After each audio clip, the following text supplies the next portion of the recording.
अब ये देखिए हमारे पास डेटा है, हमारे पास रो वाइज स्लाइसिंग करनी है। अब देखिए हमारे पास इतने सारे कॉलम है, तो हमें क्या करना है, पहले कॉलम देखने हैं। df1 डॉट, सबसे पहले हमने पिक करके देखा कि हमारा डेटा ठीक आया कि नहीं आया। कॉलम्स का फंक्शन लगा तो हमें ये मिल गया कि कॉलम्स कौन कौन से हैं। ठीक है, अब हम देखते हैं कि डेटा टाइप क्या है हमारे डेटा का। df1 डॉट इन्फो किया, हमें मिल गया कौन से कॉलम हमारे फ्लोट है, कौन से हमारे ऑब्जेक्ट मतलब स्ट्रिंग है। सपोज बैलेंस फ्रीक्वेंसी है, बैलेंस या बैलेंस हमारा एक कॉलम है जो कि पूरा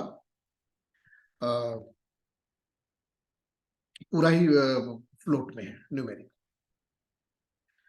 तो हम सबसे पहले क्या करें, अपना स्लाइस करके देखें कि वो कॉलम कहां है। ठीक है, तो हमारा ये कॉलम है, मैंने रन कर दिया, ये मुझे पूरा कॉलम दिख गया। अब मुझे देखना है कि क्या है मेरे कॉलम में। मुझे मिनिमम दिख गया,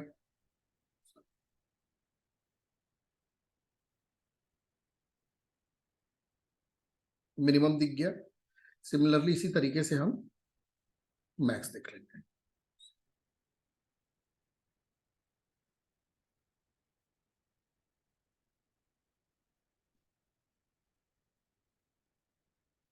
अब देखिए मुझे स्लाइसिंग करनी है इस कॉलम पे। मेरा कॉलम क्या है, कंट्रोल सी, मैंने कॉपी किया, बैलेंस कर। अब मुझे कुछ मिल गया कि ये रेंज है। ठीक है, मुझे देखनी है कि ये बिल्कुल एक्सट्रीम वाले कौन है, ये आदमी जिनका ये वैल्यू है। तो मैंने क्या किया, ये वैल्यू कॉपी की, कंट्रोल सी, इनका मुझे प्रोफाइल चेक करना था। तो अब क्या किया, df1 balance equal equal to control V, simple मैंने रख दिया। ये चेक कर रहा है, इक्वल इक्वल टू मतलब इक्वालिटी चेक कर रहा है, डबल इक्वल टू। इसने फॉल्स फॉल्स दिया, कहीं पे जो वैल्यू होगी ट्रू होगी। अब मुझे नहीं पता, तो क्या हुआ, जब मैं इक्वालिटी चेक करता हूं दोस्तों, तो मेरे रिजल्ट ट्रू या फॉल्स आते हैं। कभी भी ग्रेटर देन चेक करूंगा, मान लीजिए मैं इससे ग्रेट लेस देन चेक करूं, तो ये तो एक ही वैल्यू है, बाकी सब इससे कम है। सारे लोग इससे में तो देखे ट्रू ट्रू आ गया, कोई एक ही वैल्यू इससे वो होगी। मैंने किया ग्रेटर देन, ये फॉल्स आ गया। ठीक है, अगर मैं ग्रेटर देन की लेंथ देखूं तो क्या होता है, देखते हैं। ये तो कंप्लीट डेटा दिखा रहा है, इरेस्पेक्टिव ऑफ ट्रू और फॉल्स, कोई मतलब नहीं है। ठीक है, ये मेरा आ गया कंडीशन।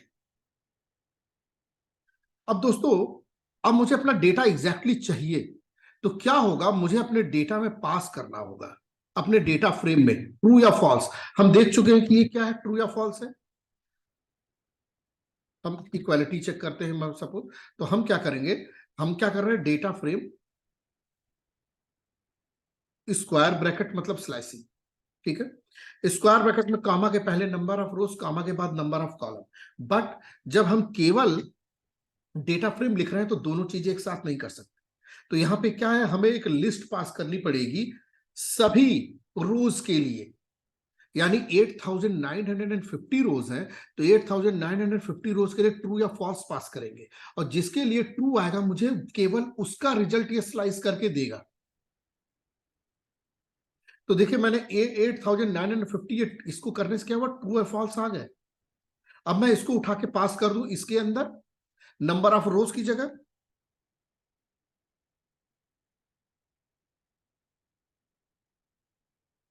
ठीक है, ये स्क्वायर ब्रैकेट है, इधर से ये बंद हो गया, ये स्क्वायर।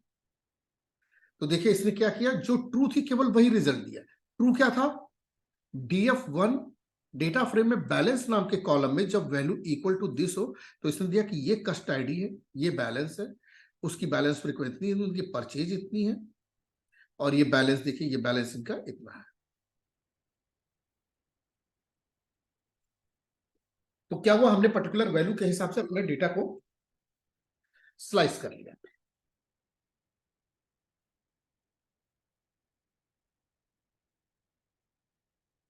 ठीक है, अगर मैं इससे कह दूं ग्रेटर देन,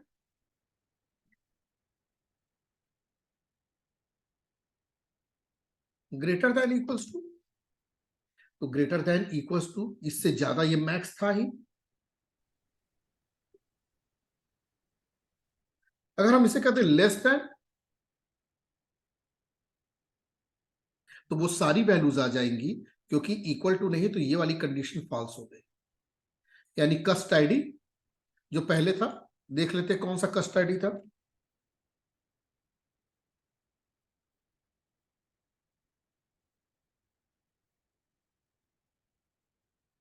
अब ये कस्ट आईडी था। अब चलिए चेक कर लेते हैं कि हमारे इस डेटा फ्रेम में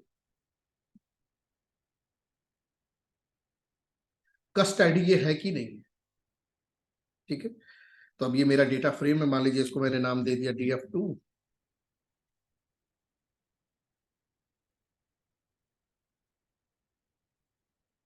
तो हम लोग देख लेते हैं df2 क्या है, हेड करके पहले कि df2 ठीक ठाक बना है कि नहीं बना है। सॉरी, ऊपर का कुछ आ गया, ये df2 आ गया और मैंने इसको नाम df दिया था, अच्छा df1 दिया था इसलिए।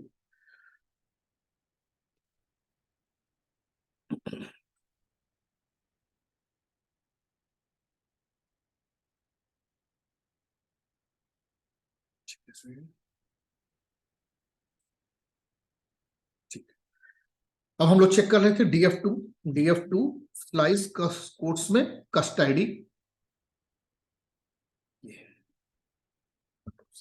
किसी भी कॉलम को कैसे सिलेक्ट करना है, स्लाइस ऑपरेटर, कोट्स में नाम, कस्ट आईडी है मेरा ये, इनके लिए। अब ये हम लोगों ने देखा कि लेस दैन,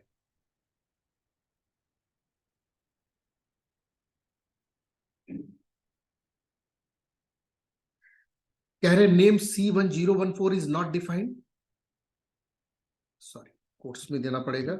ये डिफाइंड नहीं है कि मतलब इनको पता ही नहीं चला कि ये क्या है। कोट्स में नहीं था तो उनको लगा कि स्ट्रिंग नहीं है, स्ट्रिंग नहीं है तो यानी कि ऑब्जेक्ट नेम है, तो ऑब्जेक्ट नेम है तो उसकी वैल्यू वो ढूंढने लगा। इसने दिया कि ये फॉल्स फॉल्स फॉल्स। अब देख लेते हैं डीएफ की एक्चुअल वैल्यू क्या है। ट्रू फॉल्स पास किया तो इनकी वैल्यू आ जानी चाहिए ब्लैंक, क्योंकि डीएफ2 में ये वाली वैल्यू नहीं है। तो दोस्तों इस तरीके से हमें छोटी छोटी स्लाइसिंग करनी है। अगर मेरा मैनेजर है, उसने कहा कि बैलेंस मुझे एक रेंज का दो, ये 19,000 नहीं 10,000 से लेके 15,000 के बीच के लोगों का मुझे जो बैलेंस वाले लोग उनकी शीट मुझे बना के दो। तो मैं क्या करूंगा, मैं पहले क्या करूंगा, डिलीट कर देता हूं। ठीक है, मैंने अपना df1 लिख अपना डेटा फ्रेम से, और उसकी पूरी प्रोफाइल चाहिए। प्रोफाइल मतलब कस्ट ID, balance, balance frequency, purchases, one of purchases and so on. तो मैंने df1 लिखा, ये मेरा डेटा फ्रेम है। मैंने स्लाइस किया, मुझे जो कॉलम चाहिए मैंने लिखा df1 स्लाइस कोलन बैलेंस, और क्या है greater than 10,000 and less than 15,000, तो मैंने लिखा ग्रेटर देन इक्वल्स टू 10,000। तो मेरे पास ये डेटा आ गया। वो सारे लोग 66 रोज हैं 18 मेरे डेटा का, ये लोग जो 10,000 से ज्यादा है।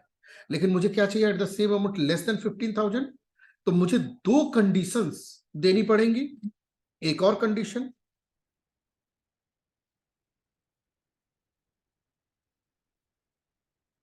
और यहां पे वैल्यू चाहिए लेस देन इक्वल टू 15,000,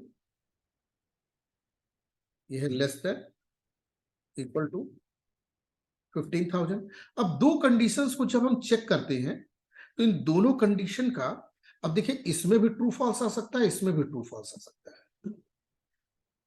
तो अब हमारी बिजनेस प्रॉब्लम के ऊपर डिपेंड करता है कि हमें क्या लगाना है। इन दोनों को जोड़कर एक कंबाइंड कंडीशन बनानी है, और उस कंबाइंड कंडीशन का जो रिजल्ट होगा ट्रू या फॉल्स, वो यहां पे पास होगा, तो वो एक ही होगा।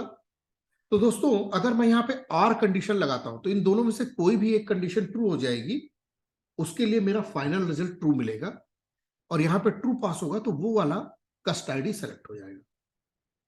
अगर मैं एंड लगाता हूं तो एंड का मतलब है कि ये भी ट्रू हो, ये भी ट्रू हो। ये ट्रू का मतलब हुआ 10,000 से ज्यादा, इस ट्रू का मतलब हुआ 15,000 से कम। तो हर वो कस्ट आईडी जिसकी बैलेंस 10,000 से 15,000 के बीच में होगी उसके लिए ट्रू मिलेगा, और यहां पे वो डेटा पास होगा। और मैं मुझे उसका फाइनल रिजल्ट मिल जाएगा। ठीक है, तो ये पूरा आइडिया है। अब ये देखिए, मैं इसको एंड वाली चीज को, इसको मैं स्लाइड एक पैरेंथेसिस के अंदर क्लोज कर रहा हूं। ऐसा इसलिए कि जब मैं एंड लगाता हूं तो ये कंफ्यूज हो जाता है। उससे सबसे नजदीक 1000 मिलता है और DF1, उसे लगता है कि ये दो वैल्यूज हैं, मुझे इन दोनों के बीच एंड लगाना है। तो मैंने इसको स्क्वायर ब्रैकेट लगा के एक यूनिट बना दिया, स्क्वायर ब्रैकेट में पैरेंथेसिस लगा के इसको एक यूनिट बना दिया। अब हम इसको रन करते हैं तो देखिए हमारे पास कुछ रिजल्ट आ गए। ठीक है, ये नंबर ऑफ रोज नहीं दिए, पूरा ही प्रिंट कर दिया। तो हमें पता चल गया कि ये वो लोग हैं जिनका बैलेंस 10,000 से ज्यादा, 15,000 से कम है। अब हमें देखना है कि कितने लोग हैं। डॉट से 57 बंदे मिले हैं हमें। ठीक है,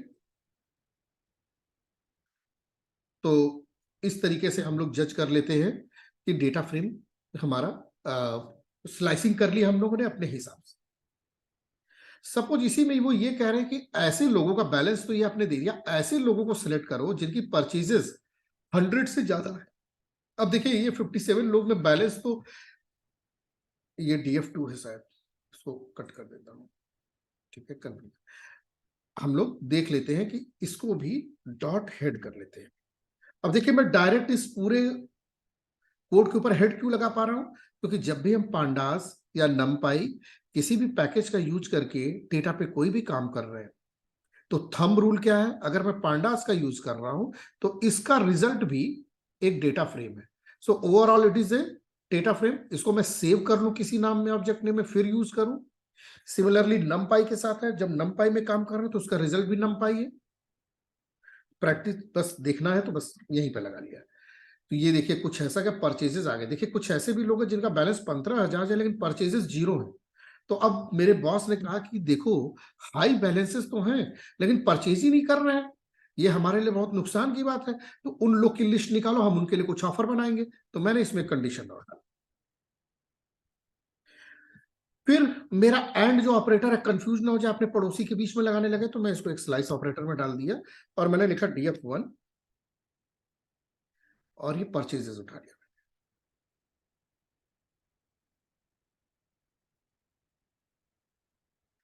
10,000 से 15,000 है लेकिन परचेज नहीं कर रहे हैं, तो मैं लगा देता हूं कि लेस देन एक मिनिमम थ्रेशोल्ड कि 100 से कम परचेज कर रहे हैं, ये मेरे लिए अच्छी बात नहीं है। तो मुझे इनको आइडेंटिफाई करना है। तो आइडेंटिफाई किया तो ये कुछ ऐसे लोग निकल गए जिनकी परचेजेस देखिए ये 37 है, ये है इनका हाई बैलेंस से कर रहे हैं। तो हो सकता है कुछ ऐसे लोग हो जो पैसा सेव कर रहे हो लेकिन बिल्कुल परचेज नहीं कर रहे हैं। इंस्टॉलमेंट परचेजेस कोई, अब देखिए देखिए नॉर्मल परचेज नहीं कर रहे हैं तो इनकी इंस्टॉलमेंट भी नहीं है कुछ। कैश एडवांस देखिए इनका ये 22,000 है। अगर मैं देख लूं कि इनके 23,000 कैश एडवांस है, ये ऐसे लोग जो परचेजेस नहीं कर रहे हैं। अब कुछ कैश एडवांस कुछ भी हो सकता है, तो हम ऐसा करते हैं कि इनका देख लेते हैं कि कैश एडवांस क्या है, मैक्स कैश एडवांस का। तो चलो एक काम करते हैं, ये पूरा डेटा है ना, इसमें से मैं इनका कैश एडवांस वाला कॉलम निकालता हूं। तो मैंने स्लाइस ऑपरेटर निकाला, ये बिल्कुल वैसे ही है। देखिए आपको बैलेंस चाहिए तो आप क्या करते हो, DF1 स्लाइस ऑपरेटर, बैलेंस लिखा, देखिए अपने डेटा फ्रेम का नाम और कॉलम लिखा, आपको बैलेंस मिल गया है ना। तो मैं क्या कर रहा हूं कि ये जो रिजल्ट मैंने डेटा फ्रेम पे कुछ काम किया तो इसका रिजल्ट भी तो डेटा फ्रेम है, अभी के लिए इसको हटा, ये भी तो एक डेटा फ्रेम ही है ना। तो यहां पे मैं स्लाइस लगाऊं अगर मुझे कोई पर्टिकुलर कॉलम चाहिए इस कंडीशन के बेसिस पे। तो चलो कैश एडवांस देख लेते हैं।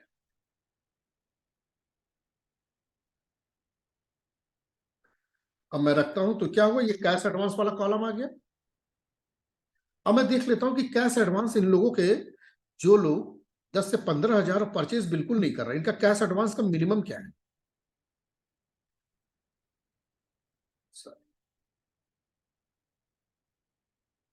मिनिमम इनका अच्छा खासा है, मैक्स देख लेते हैं। मैक्स 23,000 है। तो चलो एक काम करते हैं, यहां पे एक नई रो डालते हैं और ऐसे लोगों की देखते हैं जिनकी परचेज भी बहुत हाई है इसी ग्रुप में, ठीक है, और उनका ये कैश एडवांस का मैक्स वैल्यू क्या जाता है। ऐसा तो नहीं कि ये जो लोग जो 10 से 15 हजार बिल्कुल परचेज नहीं किए तो पैसा बहुत सेव कर रखे हैं। हालांकि इस पर्टिकुलर डेटा में कैश एडवांस एक डिफरेंट चीज है क्योंकि ये क्रेडिट कार्ड का डेटा है, बट हम ऐसे फेक बनाते हैं कि हो सकता है कि ये ऐसे लोग हों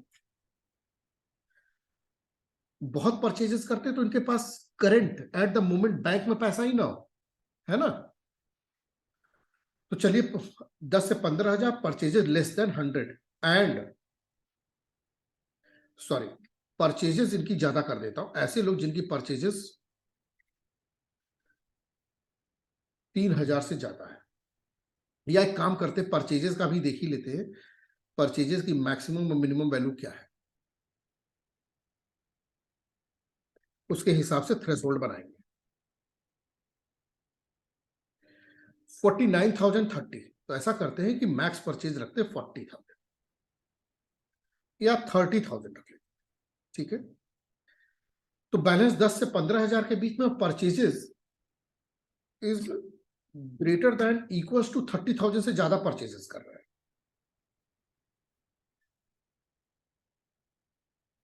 पहले हम लोग क्या था कि इतना है परचेजेस बहुत कम कर रहे हैं तो उनका कैश एडवांस कितना है, कैश एडवांस बाद में डालेंगे, इनका देख लेते हैं। तो ये कुछ दो बंदे हैं जो 30,000 जाते हैं, इनका कैश एडवांस देख लेते हैं कि इनके पास कैश है कि नहीं है, क्योंकि खर्च बहुत कर रहे हैं। ये देखिए, देखिए हमारी बात सही निकल गई, इनके पास एक बंदा जो है इतना खर्च कर रहा है 30,000, देखिए मैक्स तो 46,000, तो यानी इन्हीं में से एक बंदा जो है, दो ही बंदे आए हैं, तो एक बंदा 30,000 से कुछ ज्यादा और एक बंदा 46,000 जो अभी हम लोगों ने मैक्स देखा, सॉरी 49,000 परचेजेस कर रहा है। कैश एडवांस देखा तो देखिए एक बंदे का जीरो है और इसके पास 558 रुपए है ना।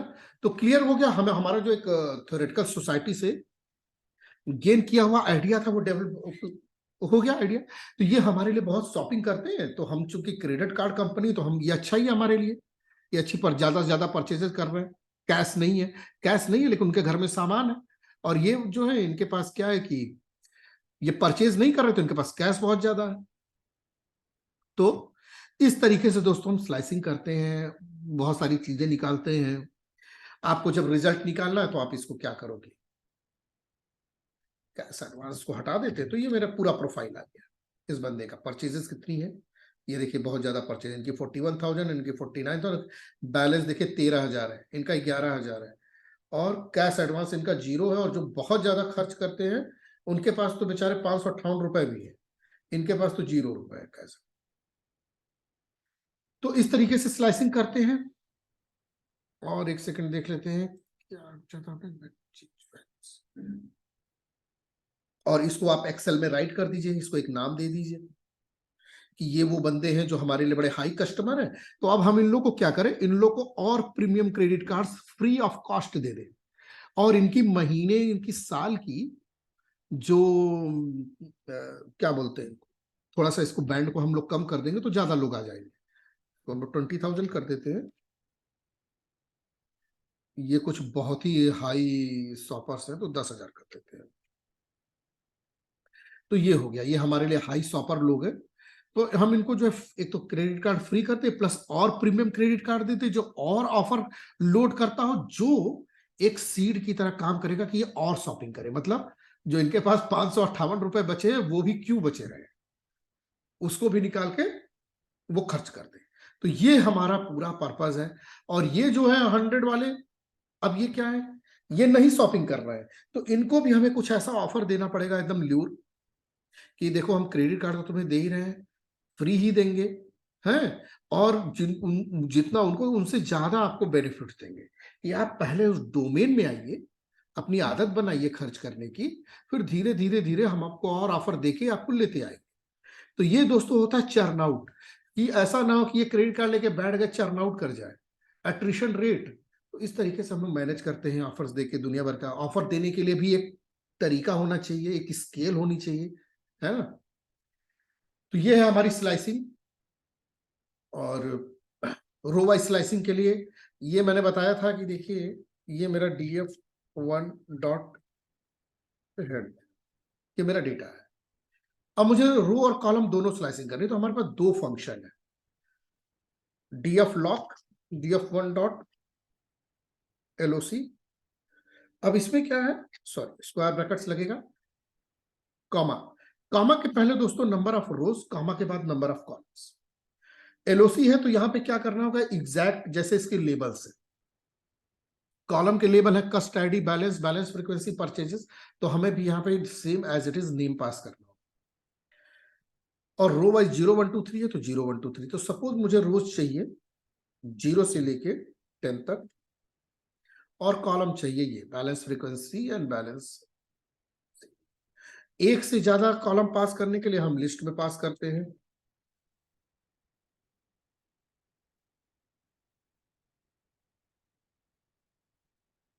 तो शुरू की 10 रोज आ गई हमारे दो कॉलम की, है ना। अगर यहां पे हम कॉलम ना पास करें तो हमें सारे कॉलम मिल गए शुरू के 10 रोज की। अगर मुझे कुछ पर्टिकुलर, अब देखिए कोई ऑर्डर नहीं है, अब देखिए 10 से लेके 20 तक रोज चाहिए, ठीक है, तो रो वाइज स्लाइसिंग कर ली। अगर मुझे कोई ऑर्डर नहीं है तो रोज का 10:20 वो तो सेम ऑर्डर में जाएगा, तो मैं डाल सकता हूँ 2 2 चाहिए, 5 चाहिए, 8 चाहिए, 22 चाहिए, सॉरी, ठीक है, ये इधर से क्लोज नहीं है, ठीक है। तो ये देखिए 2 5 8 22 रोज आ गई ऑफ ऑल द कॉलम्स। कोई पर्टिकुलर कॉलम चाहिए, कॉलम पास कर देंगे।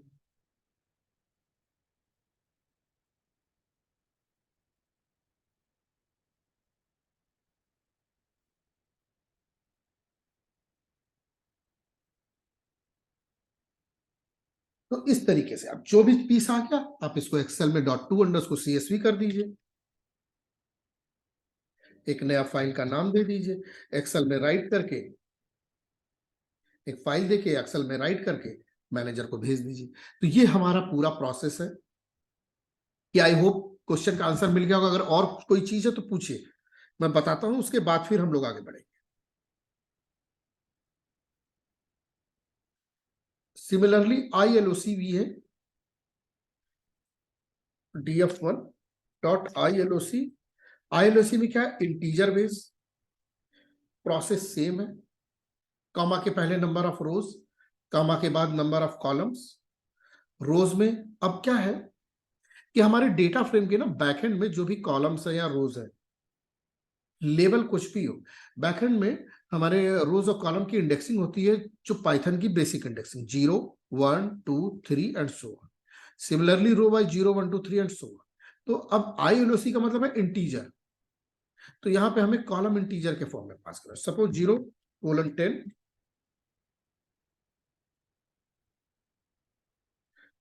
कोई कॉलम मैंने पास कर दिया, सपोज बैलेंस, सॉरी बैलेंस नहीं पास करना है, मुझे यहाँ पे कॉलम का नाम देना है, तो सपोज 0 दे दिया। तो ये देखिए 0 कॉलम पे कस्ट आईडी था, कस्ट आईडी आ गया, 1 पे बैलेंस था, बैलेंस आ गया। एक से ज्यादा पास करना है तो लिस्ट बना के,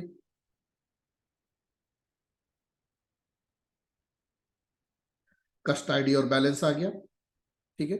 यहाँ पे कोई ऑर्डर नहीं है रोज के बीच में, 2:7:8:999 ये वाली पर्टिकुलर रोज चाहिए, तो ये देखिए 2:7:8:999 ये आ गया हमें हमें। तो इस तरीके से हम लोग अपने डेटा की स्लाइसिंग करते हैं। सो गाइस कोई और क्वेश्चन है तो पूछिए।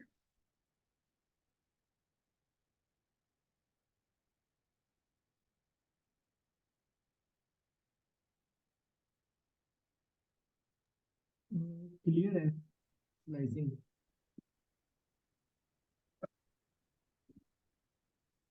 ठीक है, चलिए हम लोग चलते हैं री इंडेक्सिंग पे, हम लोग आ गए थे, ये सारे फंक्शंस कर लिए थे, डिस्क्रिप्टिव स्टैट्स हो गया ये।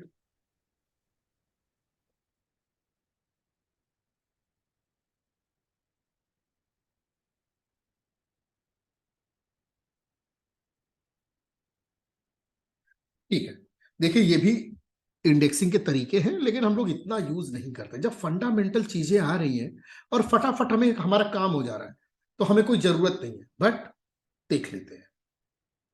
चलिए, कुछ नहीं किया है, क्योंकि क्या है ना, डेटा वेटा बनाते रहते हैं कुछ, तो हर बार कोई ना कोई नई चीज आती है तो वो लर्न ही करना है। ठीक है, ये डेटा फ्रेम बनाया, PD dot data frame list से 10 20 30। अब देखिए मैंने एक डेटा, सॉरी ये पैनल डेटा बनाया है, इसकी जरूरत नहीं है, हाँ इसको हटा ही देता हूँ।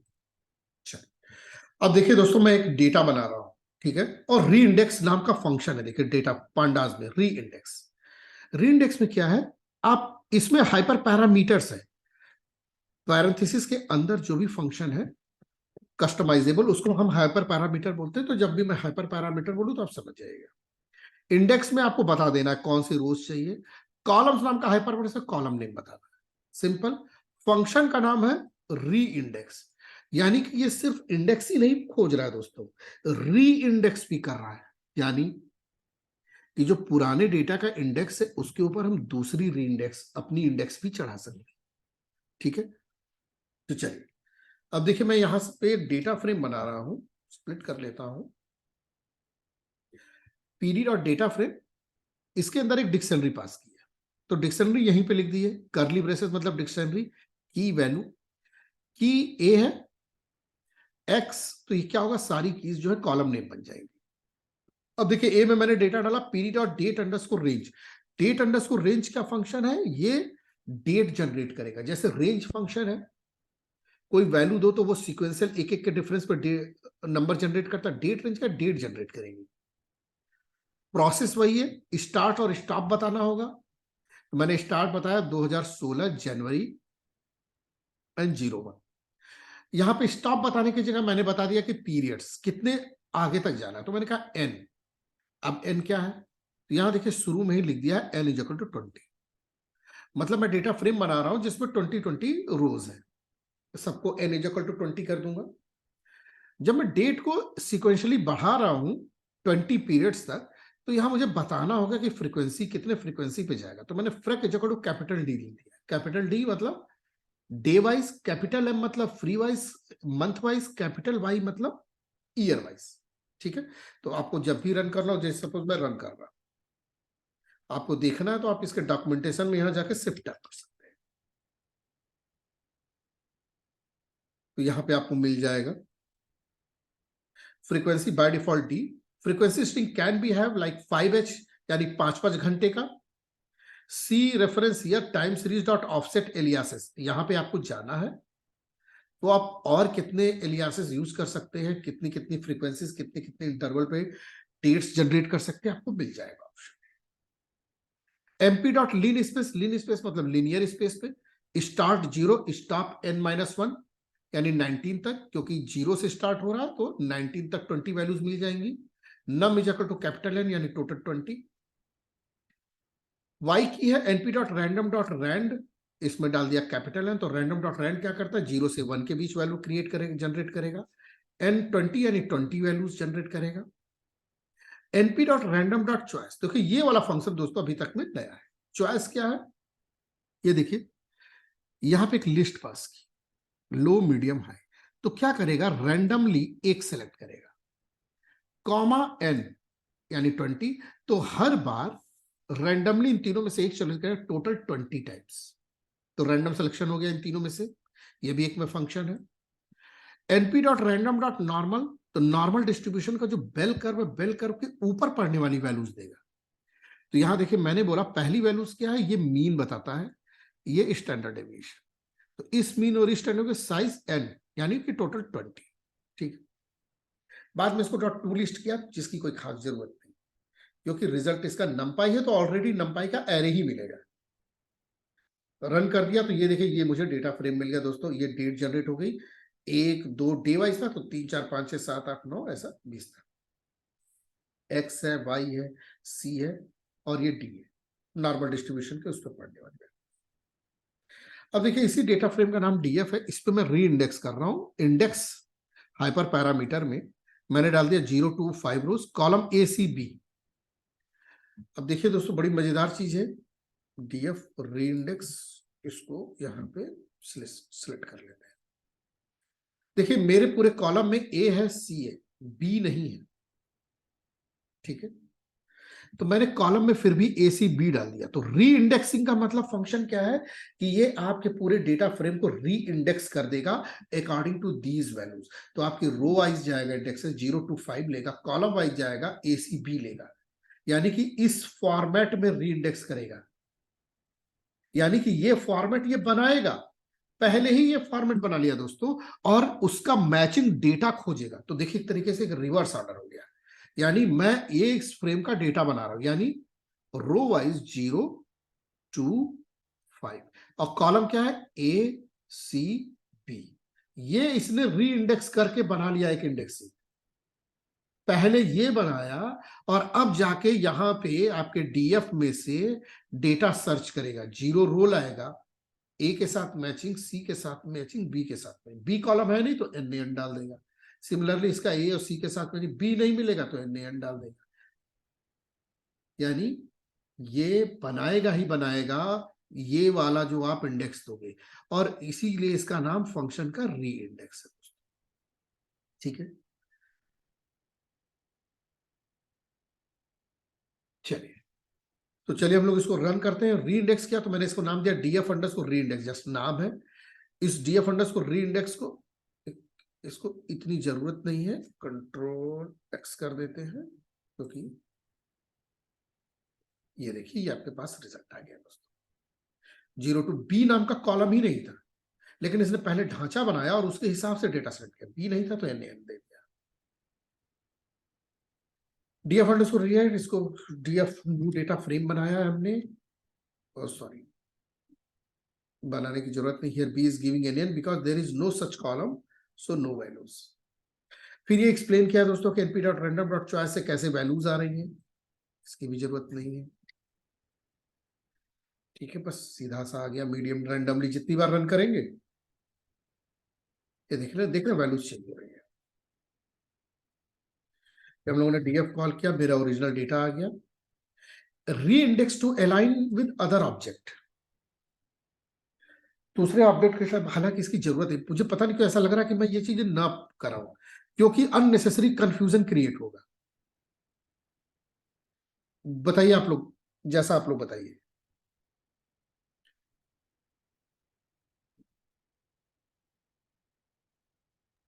रैंडम का तो मुझे यूज समझ नहीं आ रहा कि मतलब कभी हम किसी के बने हुए डेटा को क्यों रैंडम करेंगे। रीइंडेक्सिंग था वो आपने बता दिया, वो ठीक है, तो आगे चेंज कर सकते हैं topic. Because it is too much of over confusion, हद से ज्यादा कंफ्यूजन क्रिएट होगा। तो इस चीज को दोस्तों मैं कर रहा हूँ रीइंडेक्स, और नहीं कर ही लेते हैं ये रीइंडेक्स, पैड फिल और बैक फिल। रैंडम की भी जरूरत पड़ेगी, बहुत जरूरत पड़ेगी रैंडम की। जैसे जैसे हम लोग आगे बढ़ेंगे हमें अपने डेटा के लिए रैंडम सिलेक्शन करने होंगे, रैंडम नंबर जनरेट करेंगे, हमारे मॉडल्स रैंडमली हर बार बेस्ट वेट्स जनरेट करें, तो बहुत सारी चीजें हैं। चलिए मैं बस इसको कर लेते क्योंकि ये फिल का एक फंक्शन आ गया, मेथड आ गया, तो इसको देखने के लिए चलिए दोस्तों मैं 2 डेटा फ्रेम क्रिएट कर रहा हूं, df1 और df2। इसमें 10 रोज हैं और 3 कॉलम्स है, इसमें 7 रोज हैं और 3 कॉलम्स है।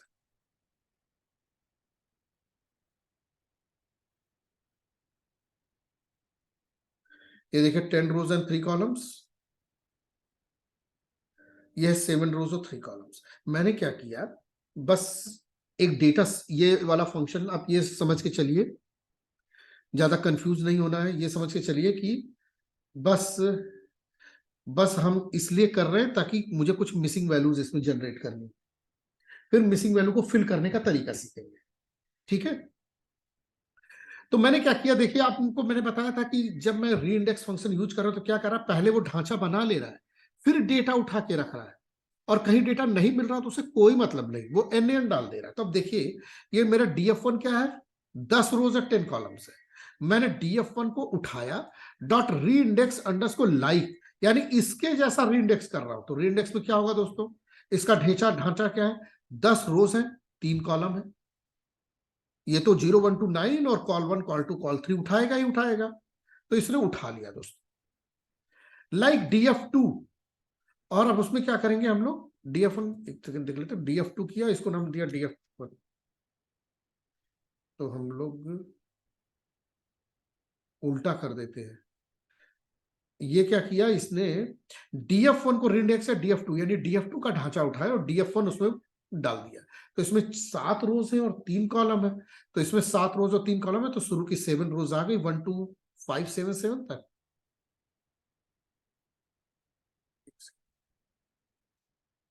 और इसको रन कर लेते हैं।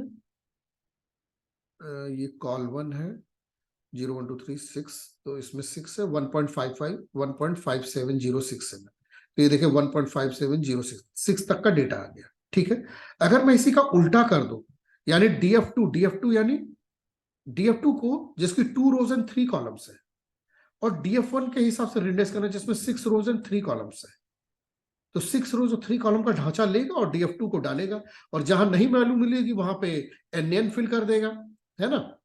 तो यहां पे स्प्लिट कर लेते हैं। तो ये देखिए अब मेरे पास NAN आ गया दोस्तों। ढांचा तो उसने उठा लिया, लेकिन वैल्यूज नहीं मिली। अब दोस्तों हम फिल कैसे करेंगे, तो दोस्तों एक देखिए, जब reindex.like है ना, तो यहीं पे एक मेथड है ffill। ffill मतलब फॉरवर्ड फिल होता है दोस्तों। फॉरवर्ड फिल का मतलब हुआ, ये NAN है, तो इसके जस्ट ऊपर वाली वैल्यू उठा के यहां पे डाल देगा। इस कॉलम की सेंटिटी को मेंटेन करते हुए इस पर्टिकुलर कॉलम में अपनी ऊपर वैल्यू यहां पे, इस कॉलम में अपने ऊपर वाली वैल्यू यहां पे। ये इसलिए ffill को ध्यान से सुनिए, रिंडेक्स को नहीं सुनना, मत सुनिए, ffill को ध्यान से सुनिए, क्योंकि ये कहीं भी डेटा की फिलिंग के लिए महत्वपूर्ण फंक्शन है जो बार बार आएंगे। इसी तरीके से हम अपने NAs को रिमूव करते हैं दोस्तों। यहां पे ये वाली वैल्यूज आएगी, यहां पे ये वाली। जब मैंने ffill किया दोस्तों, तो यहां पे ये आ गई वैल्यूज, तो यहां पे क्या होगा, इसके ऊपर वाली वैल्यूज आ जाएगी, यहां पे इसके ऊपर वाली, यहां पे इसके ऊपर वाली वैल्यू। यहां पे क्या होगा, इसकी ऊपर वैल्यू यहां पे आ जाएगी, इसकी यहां पे, इसकी यहां पे, यहां पे इसकी ऊपर वाली, यहां पे इसके ऊपर वाली, पूरा भर जाएगा। तो चलिए हम लोग फिर से वही काम करते हैं। DF2.readLike method is equal to ffill। ये देखिए 0.68 था, ये देखिए 0.68 वाला यहां से पूरा भर गया, ये था ffill। ठीक है, तो इसको बोलते हैं दोस्तों ffill, मतलब फॉरवर्ड फिल। अपनी वैल्यू को अपने नेक्स्ट में अगर NAN है तो उसे भर। ठीक है, एक सिंपल तरीका हो गया। लेकिन कोई भी सिंपल तरीका दोस्तों जब मैथमेटिकली सोचते हैं ना, तो इतना सिंपल नहीं होता। स्टैट्स में अब जैसे आपको लगेगा कि ये बड़ा अजीब सी चीज है कि पीछे वाली वैल्यू वहां भर दी। दोस्तों क्या होता है कि जब मशीन लर्निंग पढ़ाऊंगा तो मिसिंग वैल्यू एनालिसिस पढ़ाऊंगा, मिसिंग वैल्यू भी भरने के बहुत सारे तरीके हैं, है ना। मशीन लर्निंग बेस क्या है और कैसे थॉट प्रोसेस डेवलप करना है, कि कई बार क्या होता है ना कि जैसे कि डिलिबरेटली मिसिंग वैल्यूज आ गई। जैसे कि पुरुषों से पूछा गया कि उनको डिप्रेशन है कि नहीं, तो उन्होंने बोला कि नहीं नहीं, मुझे डिप्रेशन कहां से होगा, मैं तो बहुत ही अच्छा आदमी। तो क्या हुआ, डिलिबरेटली आ रही। इसी तरीके से अलग अलग सवाल हो सकते हैं। तो ऐसी कंडीशन में कैसे भरना है, कॉन्टेक्स्ट को ध्यान में रखते हुए, है ना। उसी तरह ffill का भी एक टेक्निकल महत्व है फॉरवर्ड फिल का। स्टैटिस्टिक्स में, मशीन या मैथ में एक कॉन्सेप्ट है मार्कोव चेन। मार्कोव चेन क्या है दोस्तों, देखिए जब आपके डेटा में ना इनपुट में पैटर्न होते हैं, तो आपके पास हजारों मेथड है स्टैटिस्टिक्स में, मशीन लर्निंग में, आर्टिफिशियल इंटेलिजेंस में। पैटर्न है तो आप पैटर्न को पहचानो, और कोई नया डेटा आया तो उस पैटर्न की बेसिस पे आप उसे बता दो, प्रिडिक्शन कर दो। यही हमारे जीवन जीने का तरीका भी है, कि हम कहते हैं ना कि वो जिंदगी तजुर्बा है, तो क्या है, आप जिंदगी में सीखते हो, जितना डेटा अपने दिमाग में भरते हो, तो उसी की बेसिस पर डिसीजन मेकिंग करते हो। जैसे मैं हूं, या मेरा एक छोटा बच्चा है, तो मेरा और छोटे बच्चे का दिमाग बराबर है दोस्तों। फर्क इतना है कि मेरे पास 40 साल का डेटा है और उसके पास 6 महीने का डेटा है, इसीलिए वो मुझसे फेल हो जाता है। मैं अपने 40 साल के डाटा के बेसिस पे डिसीजन मेकिंग करता हूँ, और वो अपने 6 महीने के डेटा के बेसिस पे। तो दोस्तों कि क्या हो कि अगर मेरे डेटा में कोई पैटर्न ही ना हो, रैंडम हो कंप्लीटली। अब रैंडम क्या होता है? रैंडम वो होता है दोस्तों कि अगर मेरे पास कुछ पीस ऑफ डेटा दे और कहे कि आगे का क्या पैटर्न होगा बता, तो आप नहीं बता सकते। अगर आप नहीं बता रहे हो तो इसका मतलब दैट इज कंप्लीटली रैंडम। कोई पैटर्न नहीं है, आप नहीं बता सकते उस डेटा की बेसिस पे कि नेक्स्ट क्या हो सकता है। सपोज मुझे दिखा कि आज ह्यूमिडिटी ज्यादा थी, टेम्परेचर बढ़ गया, तो मैंने कहा कि बारिश होगी और शाम तक बारिश हो गई। तो क्या है, मैंने देखा है सालों से। तो उसी तरीके से सारी मशीन लर्निंग एआई का काम ही यही है कि डेटा में पैटर्न को पहचानो। लेकिन दोस्तों डेटा में पैटर्न नहीं है तब क्या होगा? तब तो आपकी सारी स्टैटिस्टिकल एनालिसिस, सारी मशीन लर्निंग, सारी एआई फेल हो गई। तो ऐसी कंडीशन में आता है दोस्तों मार्कोव चेन। मार्कोव चेन कहता है कि मुझे हिस्टोरिकल डेटा नहीं चाहिए, है ना। अभी तुम क्या कर रहे हो आज, उसकी बेसिस पे नेक्स्ट स्टेप प्रेडिक्ट करते हैं। तो ये एक महत्वपूर्ण तरीका होता है स्टॉक मार्केट में प्रेडिक्शन का, क्योंकि स्टॉक मार्केट की प्रेडिक्शन किसी को क्या पता कि क्या प्रेडिक्ट करने वाले हैं, है ना। उसका उदाहरण देखिए, अभी दुनिया में सबसे बड़ा इन्वेस्टर कौन है? Warren Buffett. अब वॉरेन बुफे ने अपने दोस्त की कंपनी सन में $100 मिलियन इन्वेस्ट कर दिया। पूरी दुनिया में अगले दिन लोगों ने अखबार में पढ़ लिया कि वॉरेन बुफे ने $100 मिलियन इन्वेस्ट किया सन में। सबको सन का प्रॉस्पेक्ट समझ में आ गया, सारे लोग कूद गए, सबने इन्वेस्ट कर दिया दोस्तों सन में। सन के पास $10 बिलियन का फंड इकट्ठा हो गया, सन तो खड़ी हो गई। 6 महीने बाद वॉरेन बुफे अपना $100 बिलियन वापस ले गए। तो दोस्तों क्या ऐसा हो सकता है कि ये दुनिया के सबसे बड़े इन्वेस्टर्स अपने इस मूव से पूरे दुनिया के पैसे को चैनलाइज करते हैं, है ना? ऐसा हो सकता है, इनफैक्ट ऐसा ही होता है। और ये कब वो करने वाले हैं, क्या मैं किसी पैटर्न में मिलेगा हिस्टोरिकल डेटा में? नहीं, हमें मालूम ही नहीं। ये उनका व्हिम है, वो उनका कैप्राइस है। कब उनकी डील, उनकी बातचीत हो गई सन से कि तुमको इन्वेस्ट करवा दे रहा हूं, तुम आधा मुझे दे देना। दूसरा उदाहरण दोस्तों की,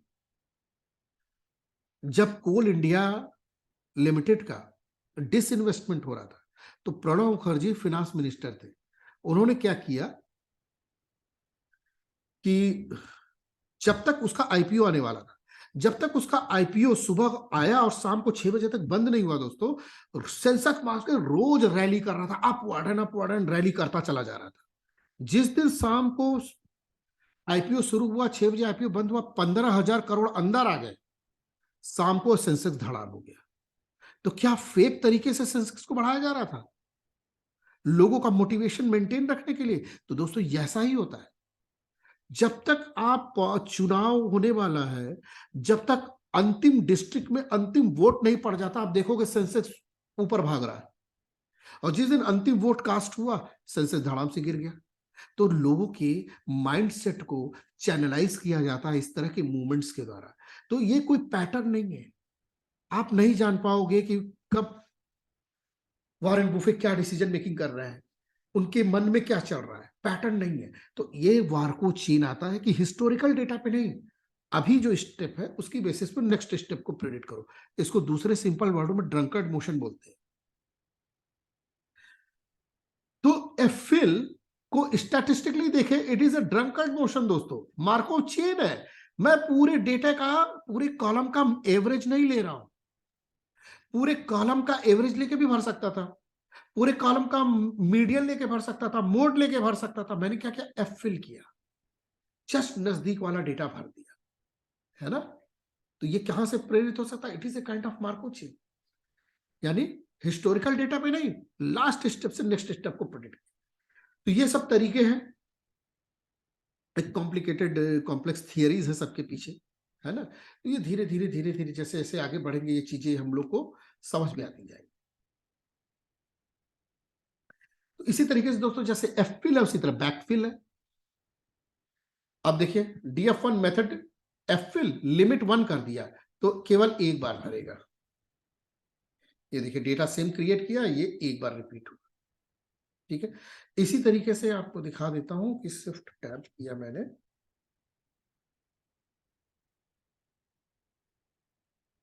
ये देखिए बैकफिल या फिर बी फिल, यानी कि कहीं NaN है और उसके नीचे कोई वैल्यू है तो नीचे वाली वैल्यू उठा के डाल दो।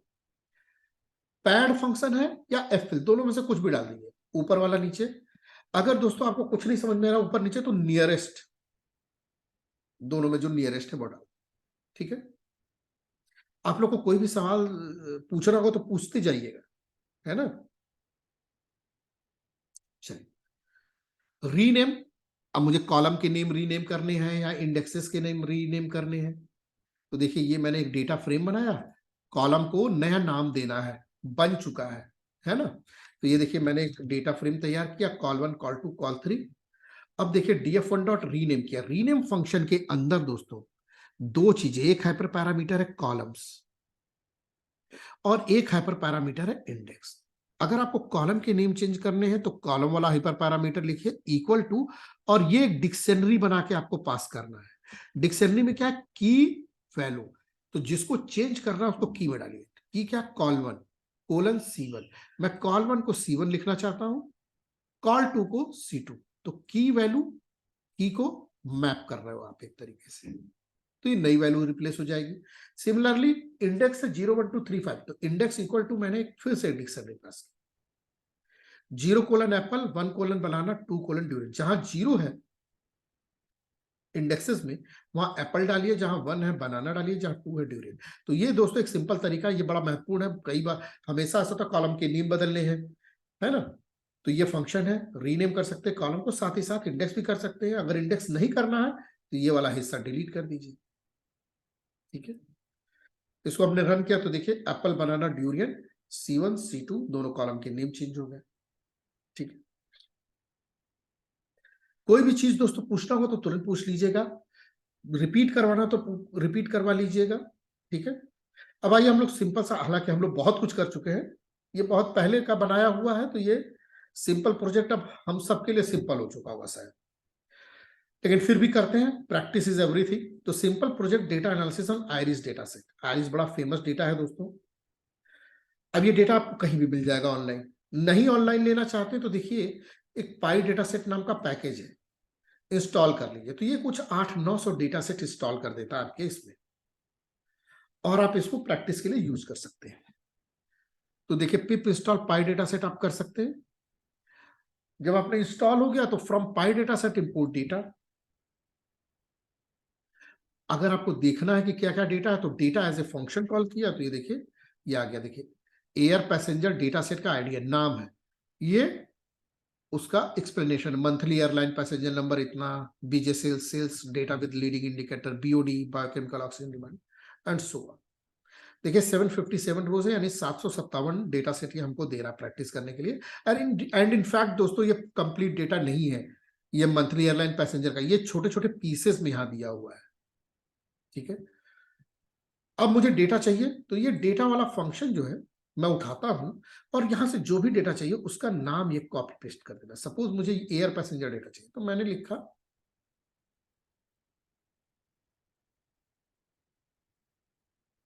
ये एयर पैसेंजर को कॉपी किया, यहाँ पे कोट्स के अंदर इसको डाल दिए, तो ये देखिए, ये मुझे डेटा मिल गया। ये टाइम फ्रेम है, ये कुछ सेकंड्स में डेटा, और ये एयर पैसेंजर कितने पैसेंजर चढ़ रहे हैं ये डेटा है। ये डेटा मिल गया, आप इसको कुछ नाम दे दो, लाइक डीएफ, फिर अपना इस पे काम कर लो। Same DF dot head, DF dot shape, है ना। तो इस तरीके से हम अपना वर्क को आगे बढ़ा सकते हैं। तो यहां पे हम लोग क्या करेंगे, आयरिस डेटा ले रहे हैं, तो हम लोगों ने आयरिस वाला नाम डाल दिया, इसको नाम दिया डीएफ। टाइटैनिक डेटा सेट चाहिए, टीएफ1 डीएफ1 डॉट हेड, तो ये टाइटैनिक का डेटा सेट आ गया। ठीक है, हमें राइट करना है, तो अभी देखिए ये, अच्छा ये डीएफ1 है, ये डीएफ है, तो अभी स्टोर होगा। राइट करना है तो हम इसको राइट कर सकते हैं, नाम हो गया आईरिसन डॉट सीएसवी। चेक करना है कि वाकई राइट हुआ कि नहीं, तो लोड कर लेते हैं, लोड हो गया, इसका मतलब राइट हो गया। ठीक है,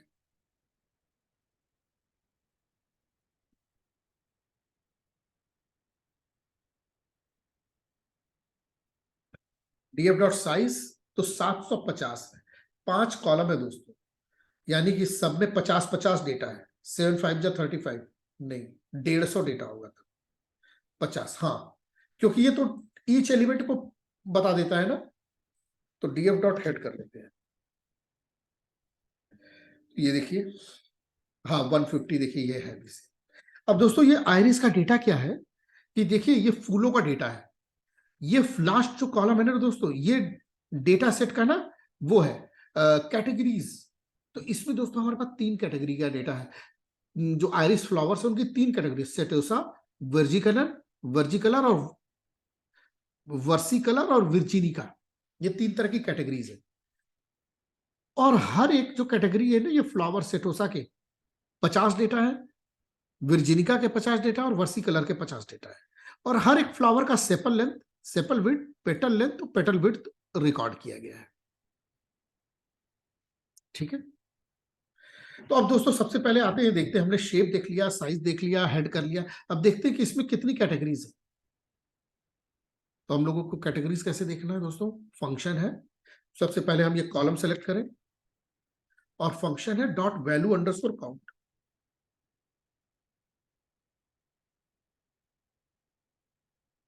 वैल्यू अंडरस्कोर काउंट किया हमने, तो देखिए ये सारी कैटेगरी, जितनी डिस्टिंक्ट कैटेगरीज थी, वैल्यू अंडरस्कोर काउंट क्या करता है दोस्तों, जितनी भी डिस्टिंक्ट कैटेगरी है सबका नाम दे देता है और सबका काउंट दे देता है। इसके साथ ही एक काम और ये करता है कि इसको डिसेंडिंग ऑर्डर में,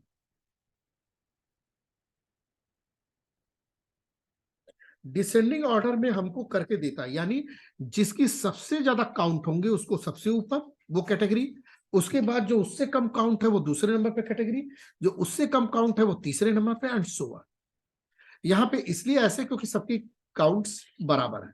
तो ये एक इंपॉर्टेंट फंक्शन हो गया, सबकी कैटेगरीज, उनके नंबर ऑफ काउंट्स, और वो किस सिलसिलेवार ढंग में, डिसेंडिंग ऑर्डर में, ये भी पता चल जाता है कि कौन सी कैटेगरी ज्यादा है, कौन कम, एंड सो।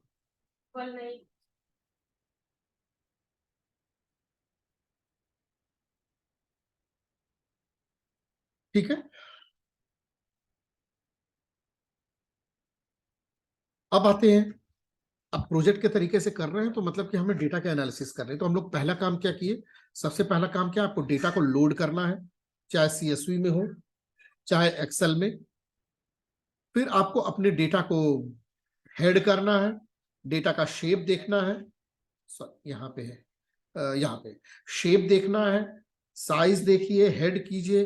हेड का मतलब है कि देखिए अगर ये तो 150 रोज है, मान लीजिए मिलियंस ऑफ रोज है, तो मिलियंस ऑफ रोज आप आंखों से तो देखोगे नहीं, तो हेड क्या कर रहे हो, आप पीक कर रहे हो कि ठीक ठाक आया कि नहीं, मैंने इंपोर्ट किया तो ठीक ठाक आया कि नहीं। जितने कैटेगोरिकल कॉलम्स है उनमें देखना कितनी कैटेगरीज है, कौन डोमिनेट कर रही है कैटेगरीज, क्योंकि डिसेंडिंग ऑर्डर में आएगा तो वो भी पता चल जाएगा। डीएफ डॉट डिस्क्राइब ऑल, तो सारे कॉलम्स का डिस्क्रिप्शन देखना है, ऑल कर दिया तो कैटेगोरिकल और न्यूमेरिक एक जगह आएगा। ये सारे मेरे न्यूमेरिकल है, तो यूनिक, टॉप और फ्रेक नहीं आया इनका एनडीएन। टोटल 150 है, स्पीसीज भी 150, यूनिक दिखा दिया, स्पीसीज चूंकि कैटेगोरिकल था और इंग्लिश स्ट्रिंग में था, तो इसका देखिए यूनिक आया 3।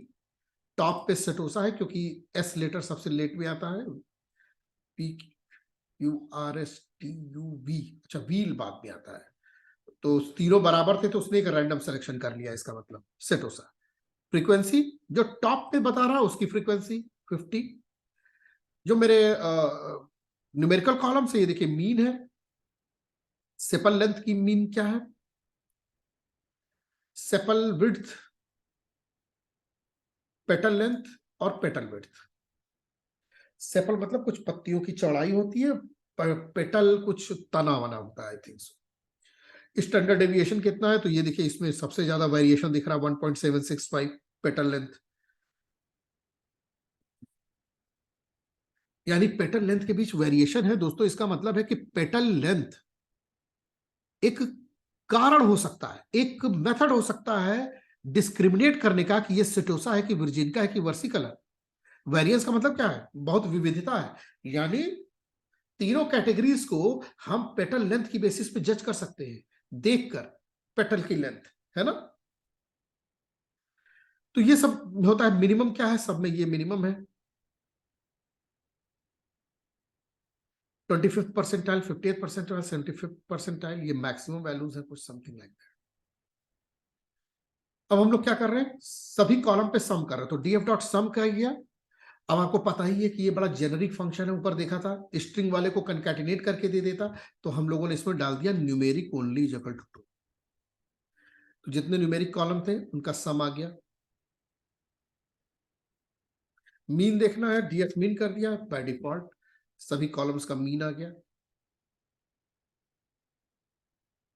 अब देखिए वही चीज पूछा गया कि आप एक काम कीजिए, मुझे सेटोसा के उन पीसेस, उन फ्लावर्स का निकाल के दीजिए जिनकी पेटल लेंथ 1.6 से ज्यादा है। देख लेते हैं पेटल लेंथ कितनी होती है इनकी। डीएफ पहले तो ये देख लें कि सेटोसा सेटोसा सेटोसा वाला कॉलम लिया मैंने, और पेटल लेंथ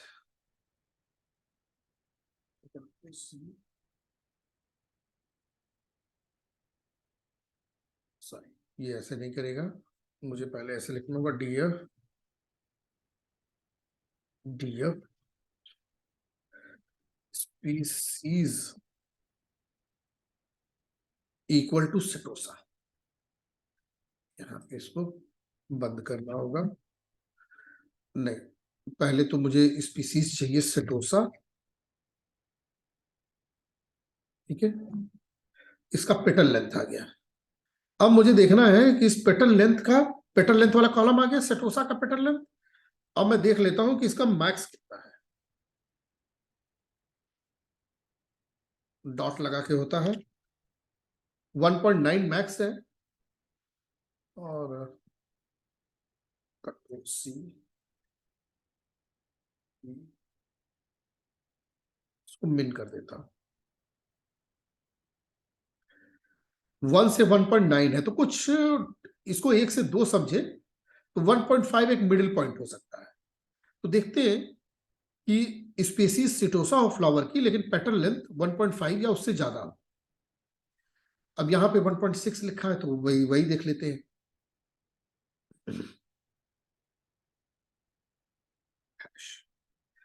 अब मैं डेटा में से, डेटा फ्रेम में से वो डेटा के पीसेस निकाल रहा हूं जब स्पीसीज सेटोसा और पेटल लेंथ ग्रेटर देन 1.6।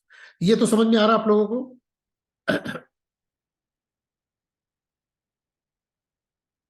इसको नाप दिया है मैंने, ए प्रिंट कर रहा हूं, ब्रेक कर लेते हैं यहाँ पे।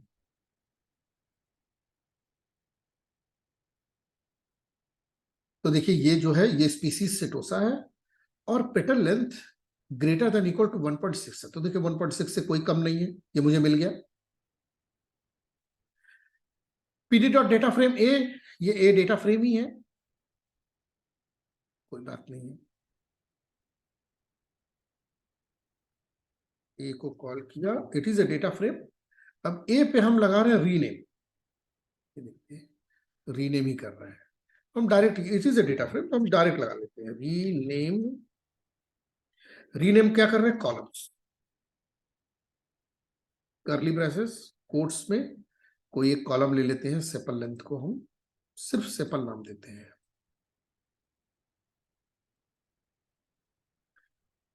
कोलन, इसको कोट्स में सेपल लेंथ ऐसा नाम दे देते हैं। अब देखिए ये रन किया तो ये एसएल हो गया, है ना। In place is equal to true. अब मैं चाहता हूं कि इस मेरे करंट डेटा फ्रेम में भी चेंज हो जाए, इसको एक ऑब्जेक्ट नेम देके ना सेव करूं, तो मैं यहीं पे दे देता हूं in place is equal to true, a में परमानेंटली चेंज हो जाए, अदरवाइज ऑब्जेक्ट नेम देके सेव करना होगा। अब चलिए ए को कॉल करते हैं अलग से, ये देखिए परमानेंटली चेंज हो गया, सेपल लेंथ एसएल हो गया। तो यही चीजें कर रहे हैं, पीडी डेटा फ्रेम को इन्होंने एक नाम दिया df1, प्रिंट किया df1, df1 डॉट रीनेम कर रहे हैं कॉलम सेपल विड्थ को हाई,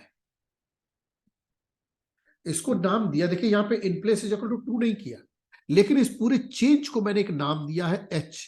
अब h मेरा नया डेटा फ्रेम, h को कॉल किया तो देखिए s क्या गया, एसएल। एसएल चेंज होके आ गया, ये क्या था, sepal width, df1 dot rename क्यों नहीं आया? अच्छा, ये दोस्तों ये ऊपर ये वाला प्रिंट है df1, है ना, और ये देखिए ये, हाँ यहाँ पे आ गया, ये नीचे वाला एच, ये नीचे ये कॉल हुआ है, ये ऊपर वाला प्रिंट है ओरिजिनल डेटा फ्रेम। तो ये देखिए हाई आ गया, और एसएल इसलिए आ गया क्योंकि ए को ही मैंने df1 बना दिया, तो ए में ऑलरेडी एसएल चेंज हो चुका है।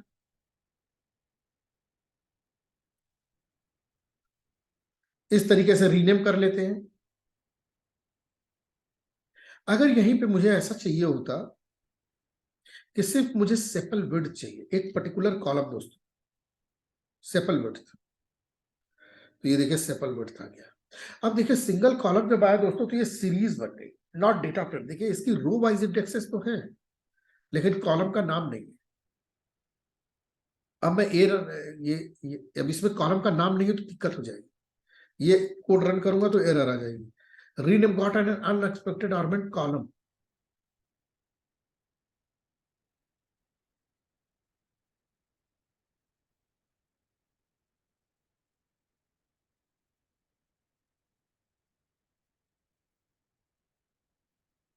ये नाम दे देते हैं। अब ये नाम दे दिया दोस्तों तो यहाँ पक्का इसका कॉलम का नाम 0 हो गया होगा, चेक भी कर लेते हैं। सॉरी सॉरी, सेपल विड्थ है डेटा फ्रेम में, इसमें यानी कि सीरीज में नाम है लेकिन छुपा हुआ है। ये देखिए नीचे, हाँ नीचे लिखा हुआ है, बस प्रेजेंट नहीं कर रहा है। तो जब हमने डेटा फ्रेम बनाया तो वो नाम उसने उठा लिया। चलिए यहाँ पे इसको करते हैं कॉलम्स, ए डॉट रीनेम डॉट, ये अनएक्सपेक्टेड कॉलम्स,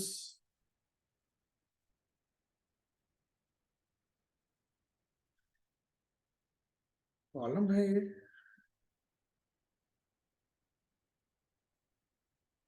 डॉट, ओ सॉरी सॉरी, ये df1 है, मुझे ये ए नहीं है, अब ये df1 है। कॉलम्स का नाम स्पेलिंग पुलिंग कॉलम्स है, ये देखिए एसएन हो गया नाम इसका। तो इस तरीके से हम लोग काम करते हैं दोस्तों। कोई चीज पूछनी होगी तो तुरंत पूछ लीजिएगा।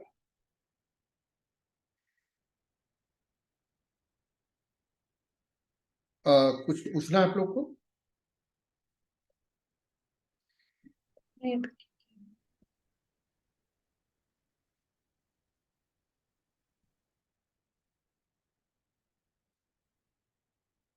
देखिए अब क्या था दोस्तों, बहुत बार आएगा, जैसे मेरा बैलेंस का कॉलम था, सैलरी का कॉलम है। अब क्या हुआ कि मेरे मैनेजर ने कहा कि देखो सैलरी का कॉलम है उसे तुम बिन करो, बिन मतलब गुच्छे बनाओ, गुच्छे मतलब टोकरियां, कैसे, लो मीडियम और हाई। तो अब मुझे क्या चाहिए, मैं क्या कर सकता हूं? देखो एक काम करो, फॉर लूप चला मैंने, फॉर आई इन, ये मेरा डेटा फ्रेम है कुछ, एच, एच नाम का डेटा फ्रेम है, इसे मैंने लिया, इसमें पेटर्न लेंथ ले देते हैं,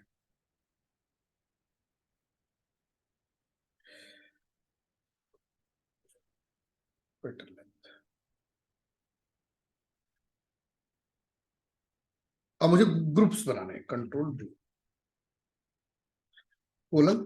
तो मैंने क्या किया, पेटर्न लेंथ से एक एक वैल्यू आ रही है, मुझे पेटर्न लेंथ के गुच्छे बनाने हैं, जैसे कि नॉर्मली सैलरी के बनाने हैं। तो अब मैंने क्या किया, मुझे देखना होगा कि कैसे गुच्छे बनाऊं। तो 1.9 से लेकर 1.6 है, बहुत ही कम वेरिएशन है। मैं अपना ओरिजिनल डेटा ले लेता हूँ, ओरिजिनल डेटा ले लेता हूँ यहाँ पे फिर से।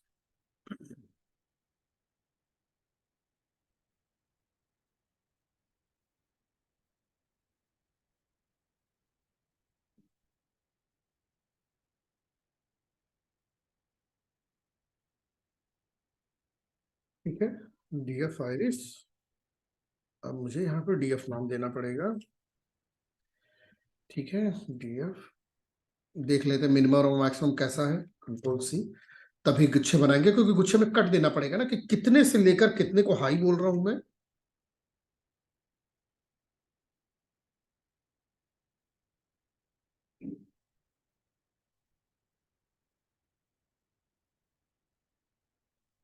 6.9। तो ऐसा करते हैं कि कुछ ऐसा बना लेते हैं कि 3 तक, 2 या उससे कम वालों को मिनिमम स्मॉल लेंथ ऐसा कुछ बना। अच्छा, जब मैं बनाऊंगा तो फॉर लूप तो एक बार में एक करंट आई हुई वैल्यू को ही यहां स्टोर करता है, तो इसको हम लोग कहीं सेव कर लेते हैं। तो चलो मैंने एक एलएस नाम की लिस्ट बना ली, एक ब्लैंक लिस्ट, इसमें ऐड कर लूंगा। तो मैं लिख रहा हूं if I is less than equal to 2, तो क्या करो, एलएस डॉट अपेंड कर दो क्या, TL underscore small, pattern length small, elif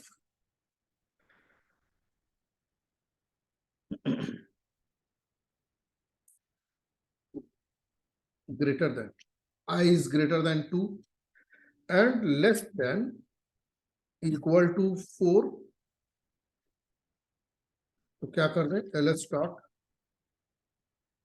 append कर दें हम लोग पीएल अंडरस्कोर मीडियम, और जो बचा हुआ है else LS dot append pattern length underscore large. ये रन कर दिया हम लोगों ने।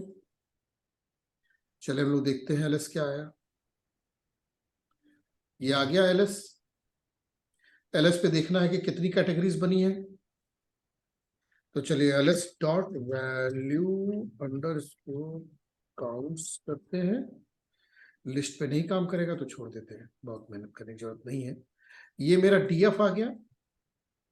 डीएफ में अब देख लीजिए डीएफ कैसा है, 2 रोज केवल लेते हैं, ठीक है। अब इसमें मैं ऐड कर देता हूं एक नया कॉलम, इसका नाम है पेटर्न लेंथ बिन, ठीक है।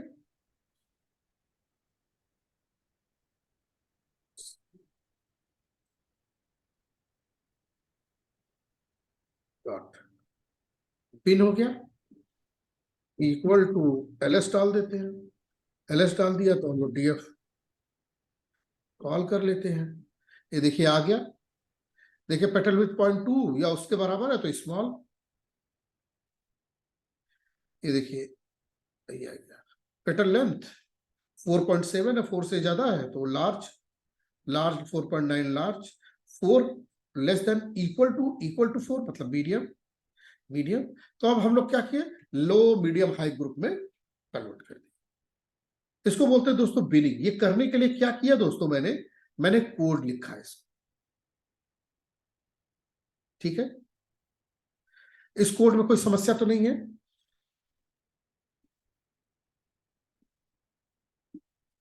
नहीं, कोई समस्या नहीं। अब देखिए इसी काम को हम लोग एक फंक्शन से कर रहे हैं पांडास में। पांडास में देखिए एक फंक्शन है कट, मैंने लिख दिया कट। किस पे लगाना है, तो मैंने लिखा सेपल डॉट विड्थ पे लगाना है। कामा मैंने इसको बोला कि कितने बिन्स बनाने, तो दोस्तों मैंने कहा इसे 3 बिन बनाने हैं, यानी 3 गुच्छे। जब बिन बनाऊंगा तो कुछ नाम भी दे दूं, नहीं नाम दूंगा तो ये अपने से कुछ अटपटा सा नाम दे देगा। तो मैंने लेबल्स नाम के हाइपर पैरामीटर में खास किया, लो मीडियम हाई, पहले गुच्छे को लो उसके बाद मीडियम उसके बाद। जब बिन करूंगा दोस्तों ना, तो ये क्या करता है बाय डिफॉल्ट इक्वल डिस्टेंस पे 2 कट लगा देगा, 3 बिन बन जाएंगे। यही एक कट फंक्शन। अब जब ये सारा रिजल्ट आ गया तो जैसे आपने देखा मैंने एक कॉलम बना के ऐड किया, तो मैं इसको भी कहीं कॉलम बना के ऐड कर दूं, तो ये देखिए सेपल विड्थ माइनस न्यू दे देते, NEW न्यू, ठीक है। सिंपल है, ये देखिए ये आ गया नया। अब चूंकि इसके कट अलग है ना, इसके कट अलग है, इसीलिए इसका स्मॉल, मेरा वाला स्मॉल इनके मीडियम के बराबर है, इनका स्मॉल मेरा हाई के बराबर है ना। हो सकता उल्टी हो, तो ये मुझे मिल गया, यानी कि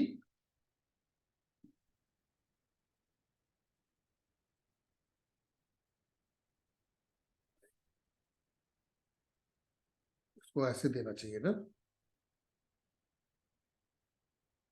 लेट्स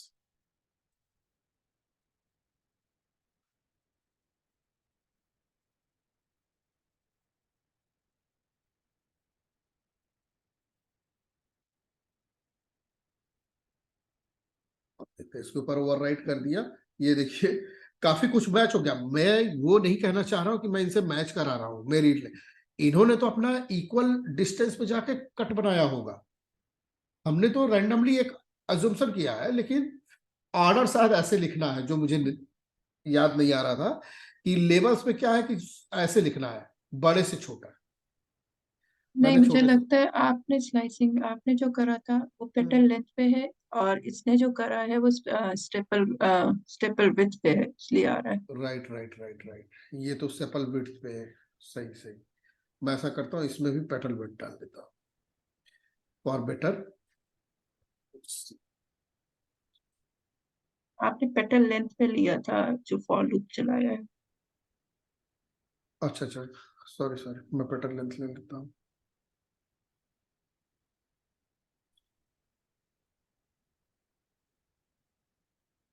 तो मेरा ऑर्डर सही रहा होगा I think, minimum to maximum. हाँ देखिए बिल्कुल ही रिवर्स हो गया।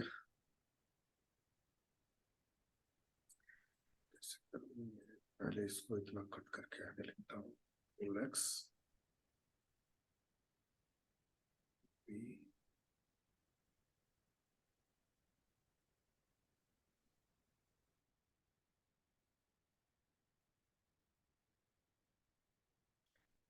ठीक है, काफी कुछ मैच हो रहा है क्योंकि आसी पास होगी इनके कट और मेरे कट। ठीक है, अच्छा ये न्यू है, ये टी कहां से बन गया, ये कब बना दिया मैंने टी।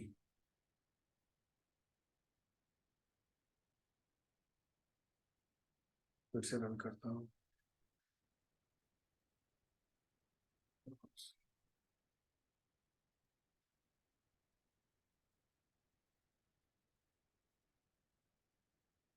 न्यू बन गया। अच्छा नीचे वाला टी है, वो वाला कोड रन हो गया हुआ। ठीक है, लो मीडियम हाई तो काफी कुछ मैच कर रहा है क्योंकि इन्होंने इक्वल डिस्टेंस पे बनाए हैं, मैंने रैंडमली बनाया है, थोड़ा मिसमैच हो सकता है। ठीक है, तो अब दोस्तों ऐसा करते हैं कि ये जो पीडी डॉट कट है ये फिक्स डिस्टेंस पे बना रहा है, तो इसको हम लोग थोड़ा सा और मॉड्यूलेट करते हैं कि अपनी मर्जी के बिल्स दे सके, है ना। तो चलिए PD dot cut sepal width से, अब सेपल विड्थ पे कर रहे हैं, कोई बात नहीं है। अब मुझे बिन्स देने हैं दोस्तों, तो देखिए बिन्स कैसे शुरू हो रहा है। मैं शुरू कर रहा हूं 0 से लेके 2.2 तक पहला बिन, 2.2 से लेके 3 तक दूसरा बिन, 3 से लेके 5 तक, 0 से लेकर 2.2 तक एक बिन, 2.2 से लेकर 3 तक दूसरा बिन, 3 से लेकर 5 तक तीसरा बिन। तो बिगिनिंग और एंड आपको देना पड़ेगा दोस्तों। ठीक है, तो एक काम करते हैं, इसी को हम लोग रिटेन करते हैं, मैच करा देते हैं।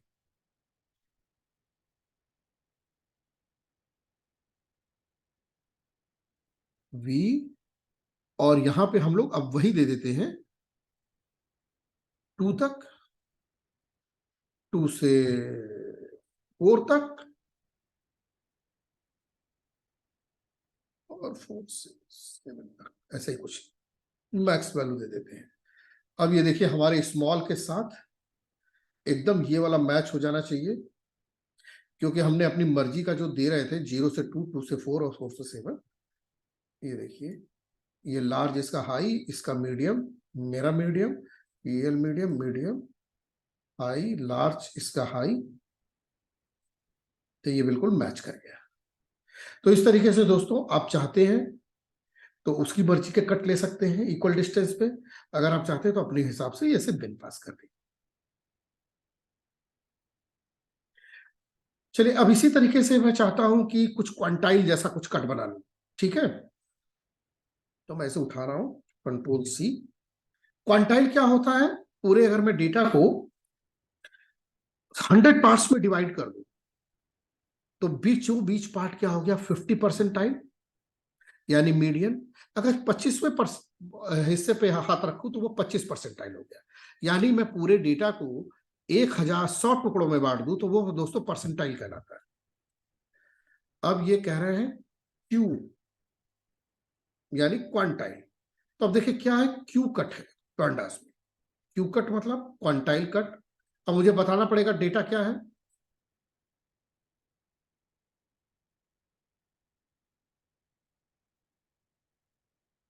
मैंने इनको दे दिया 10 क्वांटाइल्स में डिवाइड कर, तो ये देखिए आ गया 10 क्वांटाइल्स में डिवाइड। इसने 10 क्वांटाइल्स बनाए हैं 0.9 से 1.4। अब इसको हम लोग देख लेते हैं कि ये क्वांटाइल कौन कौन से कैटेगरीज है।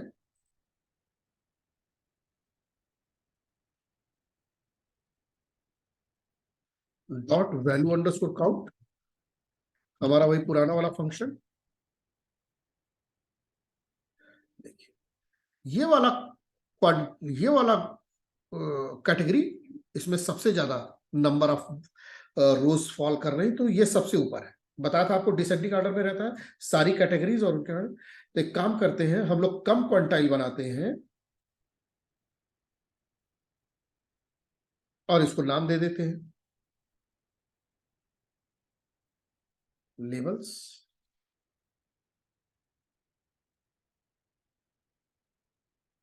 कंट्रोल सी और retbins is equal to true कर देते हैं। रेट बिन से क्या है, वो बिन्स जितने भी गुच्छे बनेंगे उनकी दोनों तरफ की बाउंड्रीज दे देगा, तो वो भी देखने में अच्छा लगेगा कि क्या बाउंड्रीज है कैटेगरी की। अगर हम नाम दे रहे हैं तो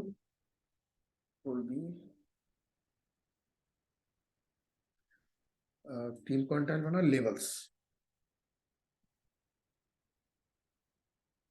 ऊपर से कॉपी कर देते हैं बस।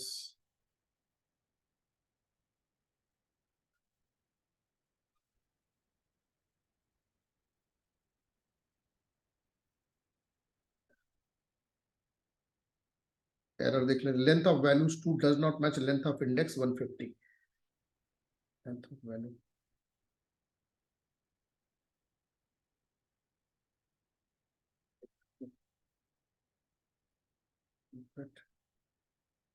bin label must be one fewer than the number of bin edges।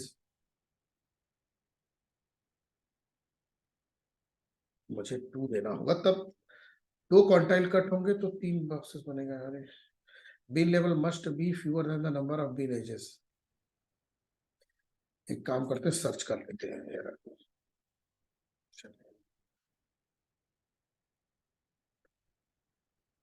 Length of value 2 does not match length of index 150 है। लेंथ ऑफ वैल्यू 2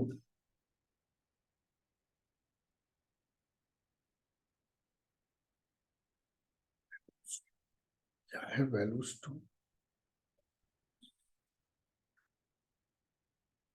काम करते हैं, इसको हटाते हैं, कंट्रोल एक्स और यहाँ 10 डाल के देखते हैं क्या हो गया इसको।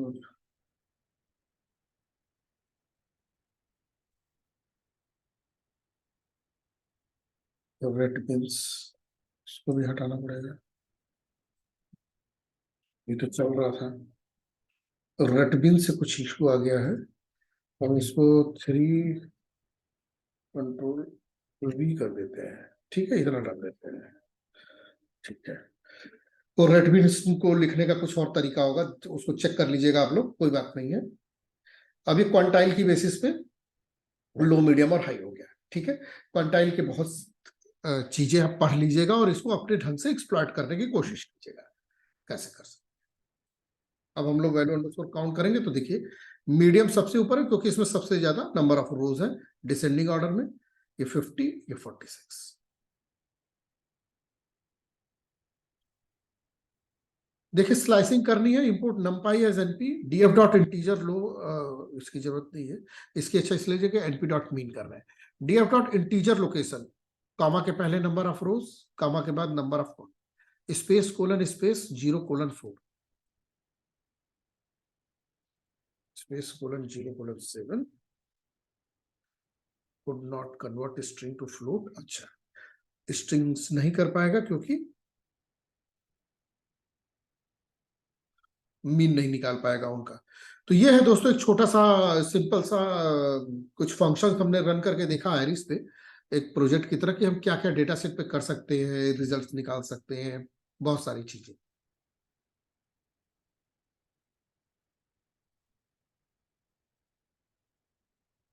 ठीक है दोस्तों, ये बहुत महत्वपूर्ण है। ये जो फंक्शन अब हम करने जा रहे हैं, आइटर आइटम्स, आइटर रोज, आइटर टपल, बहुत महत्वपूर्ण है। इसको इसको हम लोगों को अभी आप लोग जाइएगा मत, हम लोग ब्रेक लेते हैं। 3:05 में होता हो रहा है, 3:25 में मिलते हैं। ठीक है, आई होप कि कोई इशू नहीं होगा।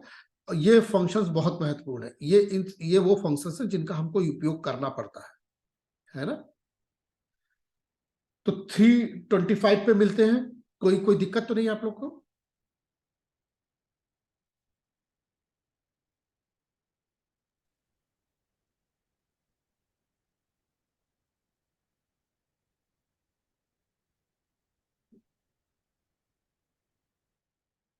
कोई बोला ही नहीं।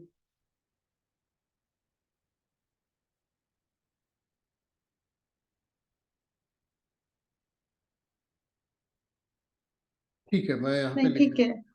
हाँ, मैं यहाँ पे लिख भी देता हूँ। सपोज somebody, कोई बाद में आएगा तो उसको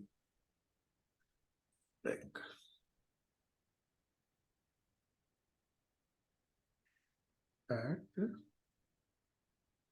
3:25। ठीक है, 3:25 के मिलते हैं दोस्तों।